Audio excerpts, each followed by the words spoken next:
Hi hello ನಮಸ್ಕಾರ. ಎಲ್ಲರಿಗೂ Mamata food ಕೋರ್ಟ್ಗೆ ಸ್ವಾಗತ. ಮೊಟ್ಟೆ ಗೊಜ್ಜು ಮಾಡ್ತಾಯಿದ್ದೀನಿ. ಬನ್ನಿ ನೋಡೋಣ ಹೇಗೆ ಮಾಡೋದು ಅಂತ. ನಾನು 4 ಮೊಟ್ಟೆ ತಗೊಂಡಿದ್ದೀನಿ. ಈ ಮೊಟ್ಟೆ ಬೇಯಿಸ್ಕೋಬೇಕಾಗುತ್ತೆ. ನಮಗೆ ಸ್ವಲ್ಪ ತಪ್ಪಲೆಯಲ್ಲಿ ನೀರು ಇಟ್ಬಿಟ್ಟು ಸ್ವಲ್ಪ ಉಪ್ಪು ಹಾಕಿ ಮೊಟ್ಟೆ ಬೇಯಿಸ್ಕೊಂಡು ಬರ್ತೀನಿ. 4 ಮೊಟ್ಟೆ ತಗೊಂಡಿದ್ದೀನಿ. ಇದಕ್ಕೆ ನಾವು ಒಂದು ಮಸಾಲೆ ಹುರ್ಕೋಬೇಕಾಗತ್ತೆ. ನಾನು 2 ಮೀಡಿಯಮ್ ಸೈಜ್ ಈರುಳ್ಳಿ ತಗೊಂಡಿದ್ದೀನಿ, ಸಿಪ್ಪೆ ತೆಗೆದಿದ್ದೀನಿ ನೋಡಿ. 1 ಇಂಚಷ್ಟು ಶುಂಠಿ ತಗೊಂಡಿದ್ದೀನಿ. ಬೆಳ್ಳುಳ್ಳಿ ಒಂದು ಚಿಕ್ಕ ಗಡ್ಡೆ ತಗೊಂಡಿದ್ದೀನಿ. ಕೊತ್ತಂಬರಿ ಸೊಪ್ಪು ಅರ್ಧ ಹಿಡಿಯಷ್ಟು ತಗೊಂಡಿದ್ದೀನಿ. ಹಸಿಮೆಣಸಿನ್ಕಾಯಿ ಒಂದು 4 ತಗೊಂಡಿದ್ದೀನಿ. ನಿಮಗೆ ಖಾರ ಎಷ್ಟು ಬೇಕು ನೋಡಿಕೊಂಡು ಹಾಕ್ಕೊಳ್ಳಿ. ಮತ್ತು ಇಷ್ಟೆಷ್ಟು ತೆಂಗಿನಕಾಯಿ ತಗೊಂಡಿದ್ದೀನಿ. ಈ ಮಸಾಲೆ ಎಲ್ಲ ಇವಾಗ ಹುರ್ಕೋಬೇಕು. ನಾನು ಸ್ಟವ್ ಅಂಟಿಸಿ ಬಾಣಲಿ ಇಟ್ಟಿದ್ದೀನಿ. ಬಾಣಲಿಗೆ 1 ಸ್ಪೂನಷ್ಟು ಎಣ್ಣೆ ಹಾಕ್ಕೊಳ್ತಾ ಇದ್ದೀನಿ. ಈಗ ನಾನು ಈರುಳ್ಳಿ ಕಟ್ ಮಾಡ್ಕೊಂಡಿದ್ದೀನಿ, ಅದು ಹಾಕ್ಬಿಡ್ತಾ ಇದ್ದೀನಿ. ಎಣ್ಣೆ ಬಿಸಿಯಾಗಿದೆ, ಅದಕ್ಕೆ ನಾನು ಈರುಳ್ಳಿ ಹಾಕಿದ್ದೀನಿ. ಈರುಳ್ಳಿ ಸ್ವಲ್ಪ ಹುರ್ಕೋಬೇಕಾಗುತ್ತೆ. ಇದ್ರ ಜೊತೆಗೆ ನಾನು ಶುಂಠಿ, ಬೆಳ್ಳುಳ್ಳಿ, ಹಸಿಮೆಣಸಿನ್ಕಾಯಿ ಕೂಡ ಹಾಕ್ಬಿಡ್ತೀನಿ. ಹಾಕ್ಬಿಟ್ಟು ಫ್ರೈ ಮಾಡ್ಕೊಂಡಿರ್ತೀನಿ. ಈರುಳ್ಳಿ ಕೆಂಪಾಗಿದೆ. ಈಗ ನಾನು ಸ್ಟವ್ ಆಫ್ ಮಾಡ್ಕೊಳ್ತೀನಿ. ಸ್ಟವ್ ಆಫ್ ಮಾಡಿಬಿಟ್ಟು ಕೊತ್ತಂಬರಿ ಸೊಪ್ಪು, ತೆಂಗಿನಕಾಯಿ ಹಾಕ್ಬಿಟ್ಟು ಇದರಲ್ಲೇ ಬಾಡಿಸ್ಕೊಂಡ್ಬಿಡ್ತೀನಿ. ಬಾಡಿಸ್ಬಿಟ್ಟು ಇದು ತಣ್ಣಗಾದ್ಮೇಲೆ ನಾನು ಮಸಾಲೆ ಎತ್ಕೊಂಡು ಬರ್ತೀನಿ. ಮೀಡಿಯಮ್ ಸೈಜ್ 2 ಟಮಾಟೆ ಹಣ್ಣು ತಗೊಂಡಿದ್ದೀನಿ. ಇದನ್ನು ಸಣ್ಣ ಕಟ್ ಮಾಡ್ಕೊಂಡ್ಬಿಡ್ತೀನಿ. ಈ ಥರ ಸಣ್ಣ ಕಟ್ ಮಾಡ್ಕೊಂಡ್ಬಿಡ್ತೀನಿ. ಮತ್ತು ಅರ್ಧ ಈರುಳ್ಳಿ ಕೂಡ ತಗೊಂಡಿದ್ದೀನಿ. ಈರುಳ್ಳಿ ಕೂಡ ಸಣ್ಣ ಕಟ್ ಮಾಡ್ಕೊಂಡ್ಬಿಡ್ತೀನಿ.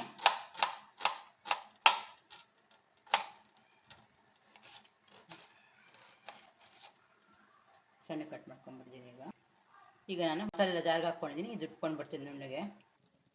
ಈಗ ನಾನು ಸ್ಟವ್ ಅಂಟಿಸಿ ಬಾಣಲಿ ಇಟ್ಟಿದ್ದೀನಿ. ಬಾಣಲಿಗೆ 1 ಸ್ಪೂನಷ್ಟು ಎಣ್ಣೆ ಹಾಕ್ಕೊಳ್ತೀನಿ. ನಾನು ಈ ಎಣ್ಣೆಗೆ ಸ್ವಲ್ಪ ಅರಿಶಿನ ಹಾಕ್ಕೊಳ್ತೀನಿ. ಖಾರದ ಪುಡಿ ಸ್ವಲ್ಪ ಹಾಕ್ಕೊಳ್ತೀನಿ. ಮತ್ತು ಒಂದು ಚುಟಕಿಯಷ್ಟು ಉಪ್ಪು ಹಾಕ್ಕೊಳ್ತಾ ಇದ್ದೀನಿ. ಈಗ ನಾನು ಈ ಮೊಟ್ಟೆಗೆ ಕಟ್ಸ್ ಹಾಕ್ಕೊಳ್ತೀನಿ. ಈ ಥರ ನೋಡಿ, ಈ ಥರ ಮೊಟ್ಟೆಗೆ ಕಟ್ಸ್ ಹಾಕ್ಕೊಂಡು ಇದಕ್ಕೆ ಹಾಕ್ಕೊಳ್ತೀನಿ. ಮೊಟ್ಟೆ ಸ್ವಲ್ಪ ಫ್ರೈ ಮಾಡ್ಕೊಳ್ಳೋಣ. ಈ ಥರ ಕಟ್ ಮಾಡಿದ್ರೆ ಒಳಗಡೆ ಎಲ್ಲ ಮಸಾಲೆ ಹೋಗುತ್ತೆ ಅಂತ.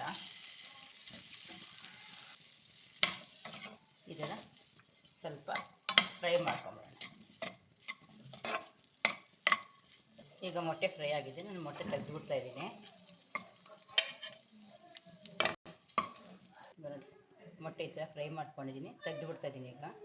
ಈಗ ನಾನು ಮತ್ತೆ 1-2 ಸ್ಪೂನಷ್ಟು ಎಣ್ಣೆ ಹಾಕ್ಕೊಳ್ತಾ ಇದ್ದೀನಿ. ಬಟರ್ ಇದ್ದರೆ ಸ್ವಲ್ಪ ಬಟರ್ ಕೂಡ ಹಾಕ್ಕೊಳ್ಳಿ. ಇದಕ್ಕೆ ನಾನು 1 ಪೀಸ್ ಚಕ್ಕೆ ಹಾಕ್ಕೊಳ್ತಾ ಇದ್ದೀನಿ ಇಷ್ಟು, ಮತ್ತು 2 ಏಲಕ್ಕಿ ಹಾಕ್ಕೊಳ್ತಾ ಇದ್ದೀನಿ. ಈಗ ನಾನು ಸಣ್ಣಗಚ್ಚಿರೋ ಅರ್ಧ ಈರುಳ್ಳಿ ಹಾಕ್ಕೊಳ್ತಾ ಇದ್ದೀನಿ ಅಷ್ಟೇ. ಮೀಡಿಯಮ್ ಸೈಜಲ್ಲಿ ನಾನು ಅರ್ಧ ಈರುಳ್ಳಿ ಕಟ್ ಮಾಡ್ಕೊಂಡಿದ್ದೀನಿ, ಇದು ಹಾಕ್ಕೊಳ್ತಾ ಇದ್ದೀನಿ. ಮತ್ತು ಟೊಮೆಟೊ ಕೂಡ ಹಾಕ್ಕೊಳ್ತಾ ಇದ್ದೀನಿ.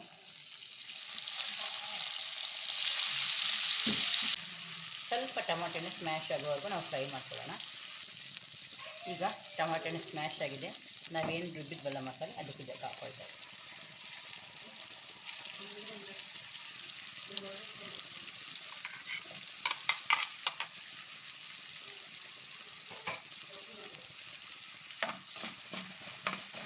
ಮಸಾಲೆ ಏನು ಫ್ರೈ ಮಾಡಿದ್ರೆ, ಯಾಕಂದರೆ ನಾವು ಆಲ್ರೆಡಿ ಉಟ್ಕೊಂಡಿದ್ವಿ ಮಸಾಲೆ. ಅಕಸ್ಮಾತ್ ನಿಮಗೆ ತೆಂಗಿನಕಾಯಿ ಹಾಕೋದು ಬೇಡ ಅಂತ ಹೇಳಿದ್ರೆ ನೀವು ತೆಂಗಿನಕಾಯಿ ಬದಲಾಗಿ ಗೋಡಂಬಿ ಹಾಕ್ಕೊಳ್ಬೋದು. ಇದಕ್ಕೆ ನಾನು ಅರ್ಧ ಸ್ಪೂನಷ್ಟು ಧನಿಯಾ ಪುಡಿ ಹಾಕ್ಕೊಳ್ತಾ ಇದ್ದೀನಿ. ಈ ದೊಡ್ಡ ಸ್ಪೂನ್, ಅದಕ್ಕೆ ನಾನು ಅರ್ಧ ಸ್ಪೂನ್ ಹಾಕ್ಕೊಂಡಿದ್ದೀನಿ. ಚಿಕ್ಕ ಸ್ಪೂನ್ ಆದರೆ 1 ಹಾಕ್ಕೊಳ್ಳಿ. ಗರಂ ಮಸಾಲ 1/4 ಸ್ಪೂನಷ್ಟು ಹಾಕ್ಕೊಳ್ತಾ ಇದ್ದೀನಿ. ಉಪ್ಪು ರುಚಿಗೆ ತಕ್ಕಷ್ಟು ಹಾಕ್ಕೊಂಡು ಎಲ್ಲ ಮಿಕ್ಸ್ ಮಾಡಿಬಿಟ್ಟು 1 ಸ್ಪೂನ್ ಆಗೋಷ್ಟು ಕಸೂರಿ ಮೇಥಿ ತಗೊಂಡಿದ್ದೀನಿ. ಈ ಕಸೂರಿ ಮೇಥಿ ಇದಕ್ಕೆ ಹಾಕ್ತೀನಿ. ಈಗ ಹಾಕ್ಬಿಟ್ಟು ಸ್ವಲ್ಪ 1 ನಿಮಿಷ ಈ ಥರ ಫ್ರೈ ಮಾಡ್ಕೊಳ್ಳೋಣ. ಈಗ ಜಾರ್ ತೊಳೆದಿರೋ ನೀರು ಹಾಕ್ತಾಯಿದ್ದೀನಿ.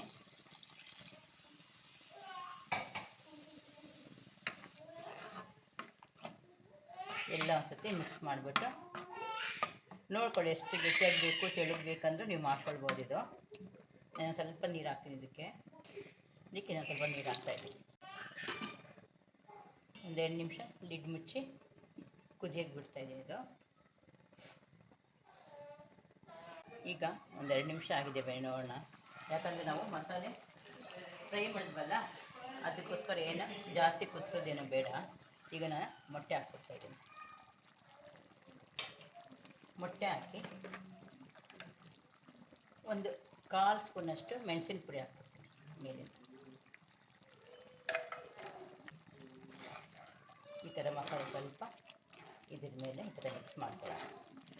ಒಂದೆರಡು ನಿಮಿಷ ಈ ಮೊಟ್ಟೆ ಇದರಲ್ಲೇ ಕುದೀಲಿ, ಆಗ ಮಸಾಲೆ ಎಲ್ಲ ಚೆನ್ನಾಗಿ ಇಟ್ಕೊಳ್ಳುತ್ತೆ. ಈಗ ನಾನು ಇನ್ನೊಂದೆರಡು ನಿಮಿಷ ಲಿಡ್ ಮುಚ್ಚಿಬಿಡ್ತೀನಿ. ಈಗ 2 ನಿಮಿಷ ಆಗಿದೆ. ಈಗ ಮೊಟ್ಟೆ ಗೊಜ್ಜು ರೆಡಿ ಆಯಿತು. ಬೇಕಾದರೆ ನೀವು ಮೊಟ್ಟೆ ಕಟ್ ಮಾಡಿ ಕೂಡ ಹಾಕ್ಕೊಳ್ಬೋದು, ಅರ್ಧ ಕಟ್ ಮಾಡಿ ಹಾಕ್ಕೊಳ್ಬೋದು. ಈಗ ಇದಾಗಿದೆ, ನಾನು ಸ್ಟವ್ ಆಫ್ ಮಾಡಿ ಸರ್ವ್ ಮಾಡ್ಕೊಳ್ತೀನಿ. ಮೊಟ್ಟೆ ಗೊಜ್ಜು ಎಷ್ಟು ಬೇಗ ರೆಡಿಯಾಗಿದೆ ನೋಡಿ. ನಾನು ಚಪಾತಿಯೊಂದಿಗೆ ಸರ್ವ್ ಮಾಡ್ಕೊಂಡಿದ್ದೀನಿ. ಇದು ಬಿಸಿ ಅನ್ನಕ್ಕೆ, ಗೀ ರೈಸ್ಗೆ ಎಲ್ಲದಕ್ಕೂ ಆಗುತ್ತೆ. ತುಂಬ ಚೆನ್ನಾಗಿ. ಒಮ್ಮೆ ಟ್ರೈ ಮಾಡಿ, ಲೈಕ್ ಆ್ಯಂಡ್ ಶೇರ್ ಮಾಡಿ, ಸಬ್ಸ್ಕ್ರೈಬ್ ಕೂಡ ಮಾಡಿ. Thank you. ಟೇಸ್ಟ್ ನೋಡೋಣ. ಈಗ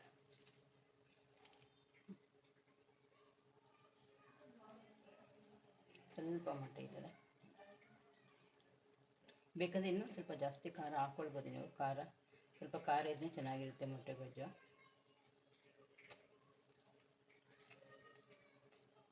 ಚೆನ್ನಾಗಿದೆ ಮೊಟ್ಟೆ ಗೊಜ್ಜು.